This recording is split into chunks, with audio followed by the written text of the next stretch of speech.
Merci beaucoup Laura Pouget et merci à Pierre-Antoine Donnet d'être avec nous, ancien correspondant de l'AFP à Pékin, auteur de Chine, l'Empire des illusions. C'est à paraître aux éditions Saint-Simon.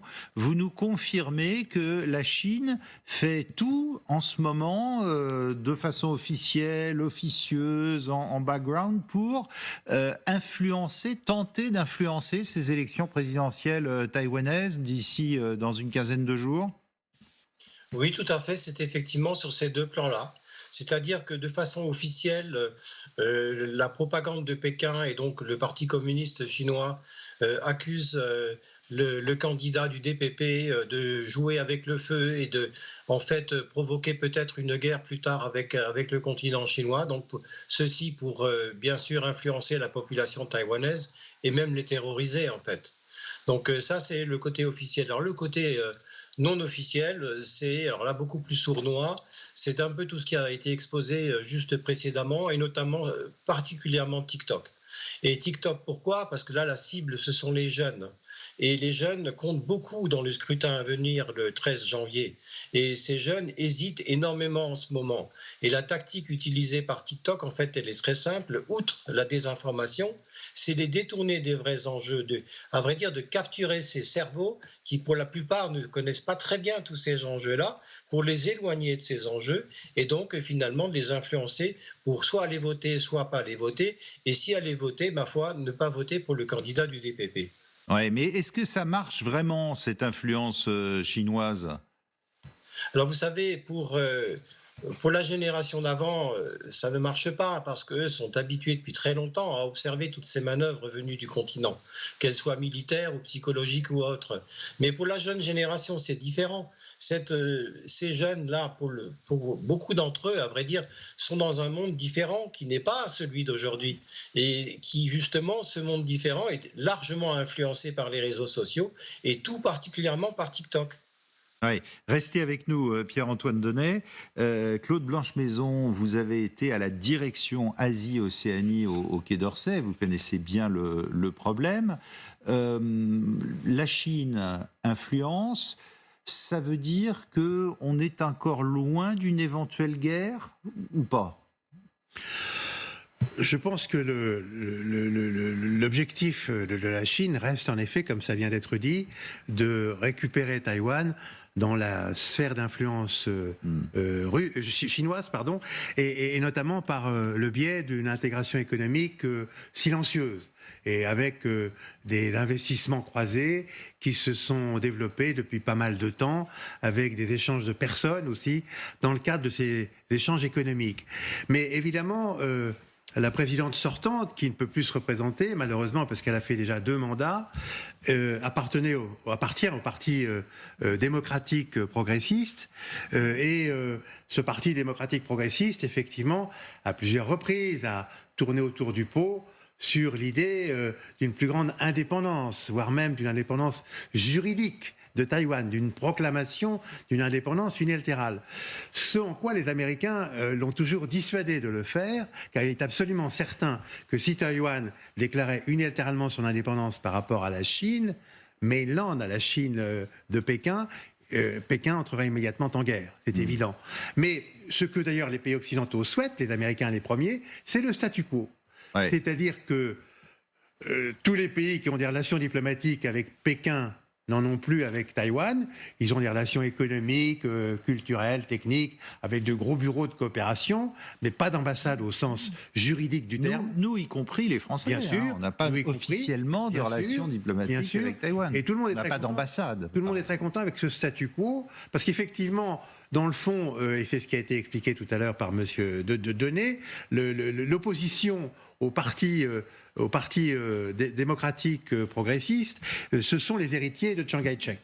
Et les héritiers de Chiang Kai-shek considéraient en tout cas qu'il existe une seule Chine, et c'est la même thèse que celle de Pékin.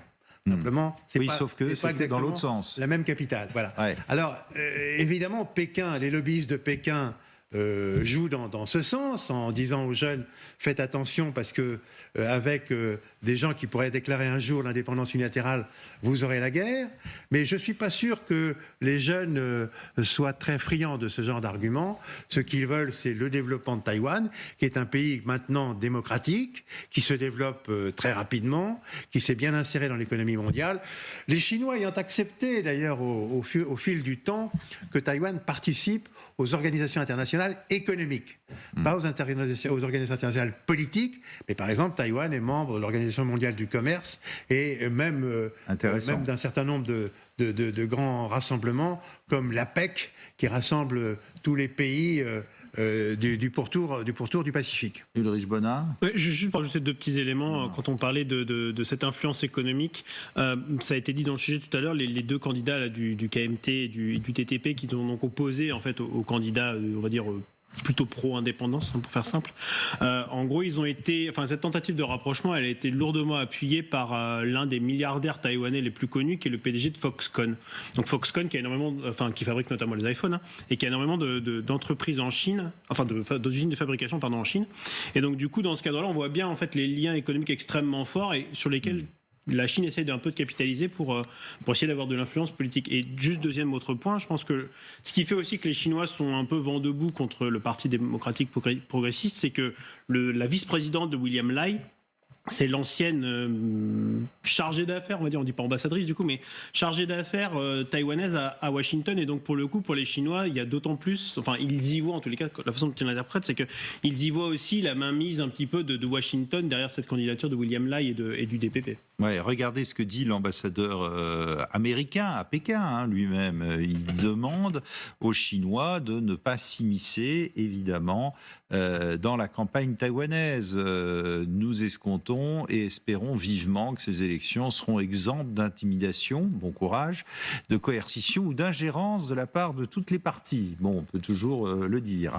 Pierre-Antoine Denay, vous êtes encore avec nous. On a quand même un petit peu l'impression que les bruits de bottes, la guerre, l'invasion a tendance un peu à s'éloigner en ce moment. Vrai ou on se fait des idées ?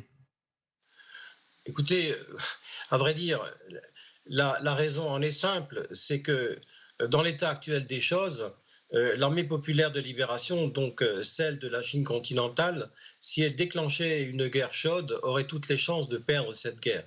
Et à Pékin, on le sait très bien. Au sein du Parti communiste chinois, d'ailleurs, il y en a beaucoup qui disent surtout pas.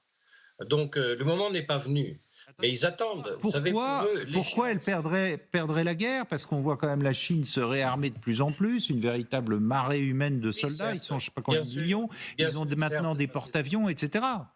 Oui, mais vous savez, parlant des porte-avions, ils en ont 3, les Américains en ont 11, et la technologie est complètement différente.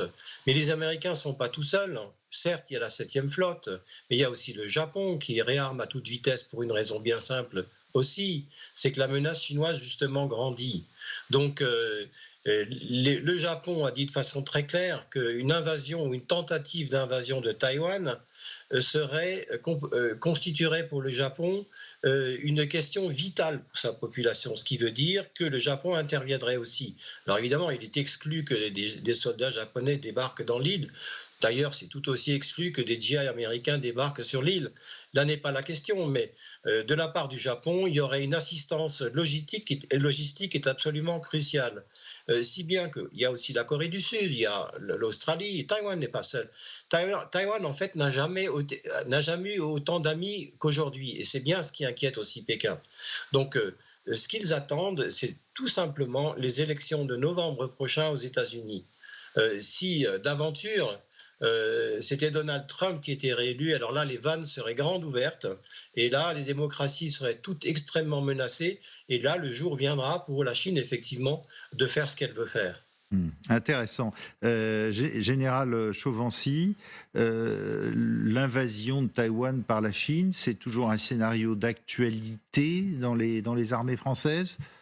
Ah non, pas du tout. Enfin, c'est pas notre sujet. Hein. Ouais. Nous, on est quand même assez éloignés, à la limite. Non, mais que nous, on ne soit pas concernés, voilà. Mais qu'il y ait un conflit là-bas. Parce que quand on écoute certains militaires, ils vous disent « Ah ben, de toute façon, ça arrivera un jour ou l'autre ». Ah ben, je partage le même point de vue. mais peut-être pas sous la forme d'un affrontement militaire. On ne peut pas exclure l'affrontement militaire, qui sera plutôt, je dirais, le point d'orgue de relations conflictuelles entre la Chine et les États-Unis.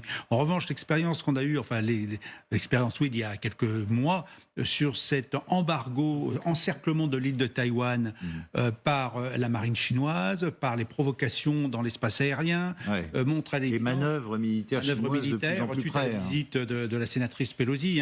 Voilà, donc il y a eu vraiment cette mise sous pression, et ce serait plus dans l'esprit chinois de conquérir sans se battre, et qu'en fait mettre justement Taïwan... Ça, c'est une belle doctrine quand même, conquérir sans se battre. Oui, c'est Sun Tzu, on n'invente rien. Et donc de mettre cette île sous pression, sous embargo. Et la question qu'on pourrait se poser, d'abord pour une raison très simple, c'est que tactiquement, une invasion par la mer, c'est extrêmement difficile, car le nord de l'île est difficile d'accès. Donc c'est obligatoirement un accès plutôt vers le sud. Donc déjà, premier point. Deuxième point, la question qu'il faut se poser, qu'est-ce que feraient les États-Unis si vraiment l'île était mise sous embargo et blocus? Et c'est là qu'on est dans l'acte de guerre.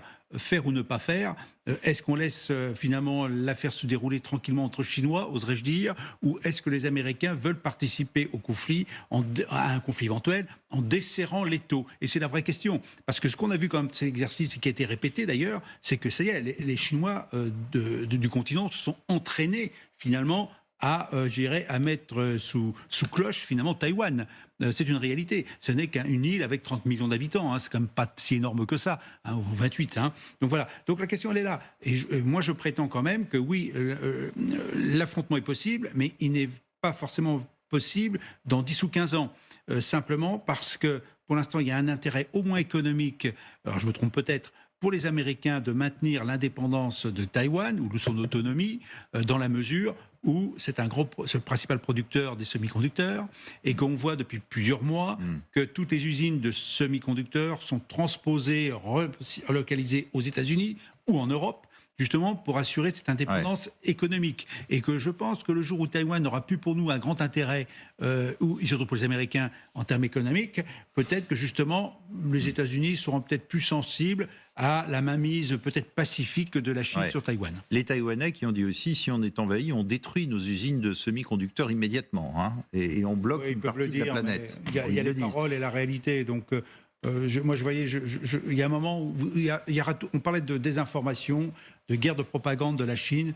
Il y a un effet de propagande, et il y aura une action, je dirais, dans le temps. Et il y a un moment, on fait pas forcément, on voit pas les Taïwanais gagner contre la Chine s'il y avait un conflit militaire. Bon, voilà. Donc, je pense qu'à un moment, on aura le même cas qu'à Hong Kong, même si la situation est un peu différente, où finalement Taïwan rejoindra la Chine. Et n'oublions pas qu'il n'y a pas un pays aujourd'hui, notamment les États-Unis, qui ne dit pas c'est une seule Chine. N'oublions pas, on dit une seule Chine. On ne dit pas que Taïwan doit être indépendant. Donc il y a une certaine hypocrisie dans tout ça. Oui, pour moi, il y a une hypocrisie. C'est ce qu'on peut dire. Merci beaucoup à Pierre-Antoine Donnet d'avoir été avec nous. Restez sur LCI, évidemment. Dans un instant, on va revenir sur le conflit en Ukraine et de plus en plus de militaires ukrainiens qui se disent victimes d'armes chimiques de la part de la Russie. À tout de suite.